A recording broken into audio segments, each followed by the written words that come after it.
पुढील हे 30 तोडगे प्रत्येक स्त्रीने आयुष्यात एकदा तरी नक्कीच वाचायला हवेत, कारण हे आपण दररोज करतो, पण केल्याने नक्की फायदा होता की अडचणी येतात ते आपण समोरच्या तोडग्यात जाणून घेऊ. तोडगा नंबर 1. मुख्य दरवाजासमोर रांगोळी काढताना नेहमी स्वस्तिक हे पांढऱ्या रांगोळीनेच काढायचे आणि त्यावर हळदी कुंकवाची शिंपडण करायची. याने घरात लक्ष्मी येणारी हसत येते आणि लक्ष्मी प्रसन्नता नेहमीच होते. तोडगा नंबर 2. तुळशीला पाणी घालताना नेहमी मंगळवारी आणि शुक्रवारी घालावे. रविवारी तुळशीला पाणी घालू नये, कारण रविवारी साक्षात विष्णुदेव तुळशीपाशी असतात असे आध्यात्मिक शास्त्र हे आपले सांगते. रविवारी तुळशीला पाणी का घालू नये? कारण रविवार सूर्यदेवाचा दिवस असतो. तुळशीला विश्रांतीचा दिवस मानला जातो. तो रविवार, एकादशी आणि अमावस्या हे दिवस तुळशीला पाणी घालायसाठी टाळावे. तोडगा नंबर 3. रांगोळी काढताना राहू काळात नसलेल्या वेळेतच रांगोळी नेहमीच कधीही काढायची. आता तोडगा नंबर 4. कधीही स्त्रियांनी उंबरठ्यावर बसून नखे, केस आणि भाजी सुद्धा निवडू नये. त्याने उंबरठ्याची सकारात्मकता शक्ती नाहीशी होते. घरात भांडणे, अडथळे या असे केल्याने सुरू होतात. तोडगा नंबर 5. रोज संध्याकाळी सूर्यास्तानंतर कधीच झाडू लावू नये, कारण लक्ष्मी देवीचा वास संध्याकाळी घरात असतो. झाडू लावल्यास पैसा घरात टिकत नाही. तोडगा नंबर 6. स्वयंपाकघरात कधीही रिकामी भांडी रात्रभर अजिबात ठेवू नका. रिकामी भांडी म्हणजे रिकामेपणाची ऊर्जा. घरात खर्च वाढतो आणि समाधान कमी होतं यामुळे. तोडगा नंबर 7. झोपताना पाय दरवाजाकडे करून कधीच झोपू नये, कारण दारातून सकारात्मक ऊर्जा येते. पाय त्या दिशेला असतील तर मानसिक अस्थिरता ही तुमची वाढतच जाते. तोडगा नंबर 8. घरातल्या देव्हाऱ्यात कधीही तुटलेली मूर्ती किंवा एखादी तुटलेली वस्तू ठेवू नका. तुटलेली मूर्ती म्हणजे खंडित श्रद्धा. कामात अडथळे निर्माण होतात याने. तोडगा नंबर 9. शुक्रवारी संध्याकाळी घरात कापूर जाळावा, कारण कापूर नकारात्मक ऊर्जा नष्ट करतो आणि घरात तुमच्या शांती आणि सौख्य वाढतं. तोडगा नंबर 10. घरात कधीही पायपुसणी उलटी पडू देऊ नका. उलटी पडली तर सरळ करायची. पायपुसणी ही नकारात्मकता अडवते. उलटी असेल तर अडचणी आत येतात. तोडगा नंबर 11. सकाळी उठल्यानंतर सर्वप्रथम जमिनीला हात लावून नमस्कार करा. पृथ्वी मातेची कृपा याने मिळते. दिवसभर कामात अडथळे तुमच्या येत नाहीत. तोडगा नंबर 12. घरात कधीही अंधारात जेवण करू नये. प्रकाश म्हणजे सकारात्मक ऊर्जा.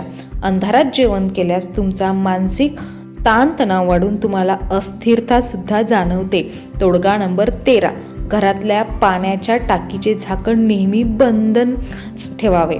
पाणी ही संपत्तीची ऊर्जा आहे आणि झाकण उघडे असेल तर तुमचा पैसा वाहून जातो. पाण्याची टाकी भरलेली असो किंवा रिकामी असो, झाकण नेहमी बंद ठेवायचे. तोडगा नंबर 14. मंगळवारी किंवा शनिवारी केस सुद्धा कापू नये, नखे कापू नये. हे दिवस शक्ती आणि संयमाचे असतात. केस कापल्यास, नखे कापल्यास आपल्या शरीराची ऊर्जा अशाने कमी होते. तोडगा नंबर 15. घरात तुटलेली, बंद पडलेली घड्याळे कधीच ठेवू नका. बंद वेळ म्हणजे थांबलेली तुमची प्रगती. याने काम रडखडतात आणि यश उशिरा मिळतं. तोडगा नंबर 16. देवघरात दिवा लावताना वात कधीही अर्धवट ठेवू नका. पूर्ण वात म्हणजे पूर्ण कृपा आणि तुमची इच्छापूर्ती सुद्धा लवकर होते. तोडगा नंबर 17.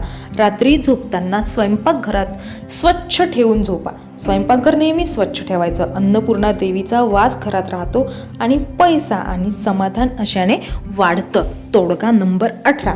घरात कधीही आरसा तुटलेला ठेवू नका. तुटलेला आरसा नकारात्मक ऊर्जा हा नेहमीच वाढवत राहत असतो. यामुळे नात्यांमध्ये तुमच्या खूप दुरावा निर्माण होण्याची शक्यता राहते. तोडगा नंबर 19. शुक्रवारी घरात सुगंधी अगरबत्ती किंवा मग धूप लावा. सुगंध सकारात्मक कंपन वाढवतो आणि यामुळे घरात प्रसन्नता ही खूप काळापर्यंत टिकून राहते. तोडगा नंबर 20. घरात येताना राग, चिडचिड हे मनात ठेवून आत येऊ नका. कारण माहिती आहे का, दारातून भावना पण घरात जातात. रागाने घरात अशांतताही वाढते.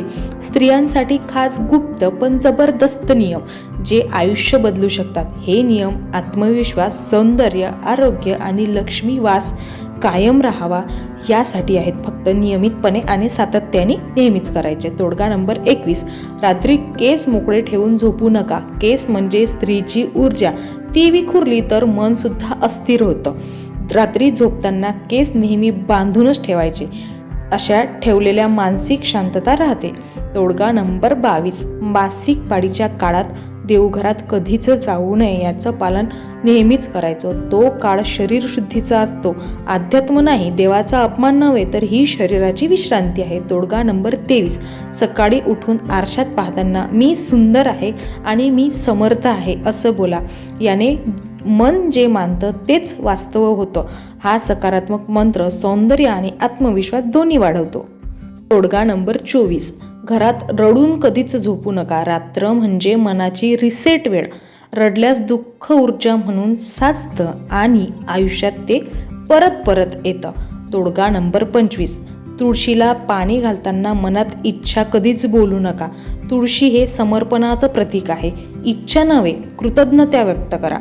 तेव्हाच तुम्हाला तुळशीचा आशीर्वाद हा प्राप्त होते आणि तुळशी सुद्धा आशीर्वाद देते. तोडगा नंबर 26, हातात नेहमी चांदीचा दागिना ठेवा. एक अंगठी तरी नक्कीच ठेवायची. चांदी ही चंद्राशी जोडलेली आहे. स्त्री शक्तीचा ग्रह, ती मनाची थंडी आणि सौम्यता टिकवून ठेवते. तोडगा नंबर 27, रात्री पाय धुवून मगच झोपा. पायावर दिवसाची थकवा ऊर्जा साचली असते. पाय धुतल्याने ती निघते आणि तुम्हाला झोप ही गाढ आणि शांत लागते. तोडगा नंबर 28, रात्री झोपण्यापूर्वी हलकं पाणी प्या. स्त्रियांचं शरीर जलतत्वाशी जोडलेलं असतं. पाणी शुद्ध ठेवलं की त्वचा, मन आणि नशीब हे तुमचे तिन्ही तेजस्वी राहतात. तोडगा नंबर 29, शुक्रवारी पांढरे किंवा मग गुलाबी कपडे वापरा. हे रंग शुक्र ग्रहाशी संबंधित असते. याने प्रेम, सौंदर्य आणि आनंद देतात. तोडगा नंबर 30, रात्री मोबाईलवरून सतत नकारात्मक बातम्या अजिबात वाचू नका. स्त्रीचं मन ग्रहणशील असतं. जे वाचते तेच ते आत शोषते. रात्रभर त्या कंपनांनी स्वप्न आणि मन दोन्हीही प्रभावित होतात. तोडगा नंबर 21, सकाळी उठताच कोणाशीही वाद घालायचा नाही. उठण्याचा पहिला भाव दिवसाचं नशीब ठरवत असतो. स्त्रीची ऊर्जा दिवसभर अशामुळे अस्वस्थ राहते. तोडगा नंबर 32, कपाळावर रोज थोडंसं कुंकू लावा. कुंकू स्त्री शक्ती आणि सौभाग्याचं चिन्ह आहे. मन स्थिर राहतं आणि नकारात्मक नजर या उपायाने लागत नाही. तेव्हा कपाळावर कुंकू रोज लावायचं. तोडगा नंबर 33, रात्री झोपताना उद्याची चिंता मनात अजिबात ठेवू नका. स्त्रीचं मन गाढ झोपेतही विचार करत राहत असतं. चिंता घेतली तर याचा परिणाम शरीरावर वाईटच होतो. तोडगा नंबर 34, स्वयंपाक करताना सतत तक्रारी अजिबात करू नका. कारण अन्नात भावना मिसळतात. तक्रारीची ऊर्जा घरातील प्रत्येकावर परिणाम करते. यामुळे तोडगा नंबर 35, आठवड्यातून एक दिवस तरी स्वतःसाठी शांत वेळ ठेवा. स्त्री सगळ्यांशी साठी जगते पण स्वतःसाठी विसरते. हा वेळ घेतल्यावर मन, शरीर आणि नशीब हे तिन्ही रिफ्रेश आणि रिसेट होतात.